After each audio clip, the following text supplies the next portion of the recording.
How you guys doing? How many people here had braces growing up? Yeah. A couple of yeses. I never had braces growing up because I'm blessed with perfect teeth.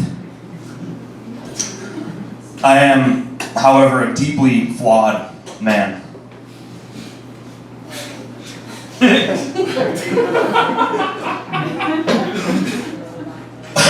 All right, yeah. My grandma recently saw a clip of me doing stand-up. She said, "Zachary, I didn't like your jokes, but you look like a stand-up comedian," which is a brutal place to be.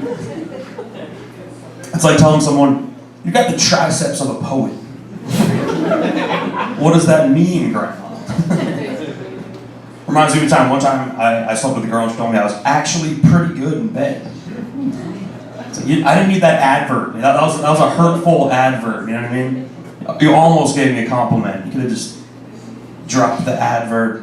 I am Jewish, not very religious, but I did have a bar mitzvah. For those of you guys not familiar, bar mitzvah is an ancient Jewish ritual where families from the tri-state area show off their wealth. But I didn't really have an experience with that. I actually grew up in the South. I actually grew up in what I would describe as probably the northernmost part of the South. You might have heard of my town. It's actually the hometown of both Thomas Jefferson and the Dave Matthews Band. It's also a town you might have heard of if you keep up on white nationalist rallies. I grew up in Charlottesville, Virginia. Seaville in the house. We got one Virginia guy. Where are you from? I'm from Nova, but I live in Blacksburg. Okay. Go Who's. I don't know what to tell you. Anyway, I'll stop with the regional specific stuff. He got his own hair. But I don't know, growing up in an area with not a lot of Jews, it's very different than growing up here, because up here people have these lavish events, they have these parties with a theme, bar mitzvah party with a theme like the New York Yankees or Broadway theme party. The theme of my bar mitzvah was just Jew. That was enough. I didn't want to overwhelm the wasps, you know. But yeah, I'm in between jobs right now, guys, which is my favorite euphemism for unemployed.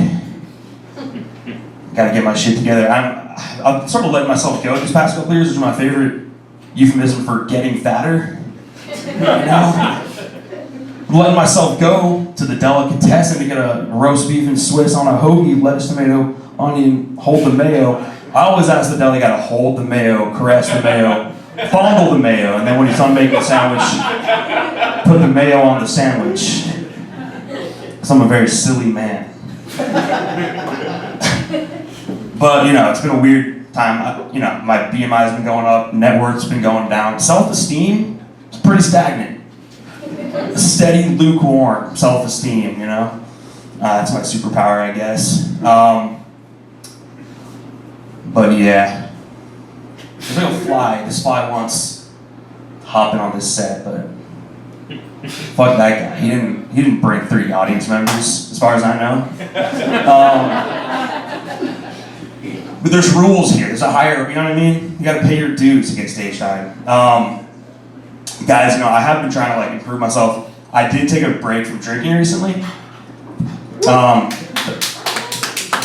clap. I said I took a break from drinking. It was a short-lived experiment. I'm not a permanent lifestyle change, But I did take a break. I found myself, when I was giving sobriety a go, I found myself drinking a lot of mocktails. You guys know mocktails? Basically, they're just non-alcoholic cocktails. Or in other words, cocktails that mock you for paying $16 for fruit juice, Mocktails are basically cocktails without the bitter taste of alcohol and also without the sweet taste of forgetting your problems. That's what a mocktail is. But, I'm back on the sauce, guys, back in the real world. Thanks for clapping. But I'm glad I took a break because I feel like I learned some stuff about myself when I was taking a break. For instance, I'm better at doing this. Sober, I don't drink at shows anymore. And if I'm being honest with myself, I think I'm better at everything when I'm sober. Except for feeling joy. Alright, you guys can fun. My name's Zach Mandell.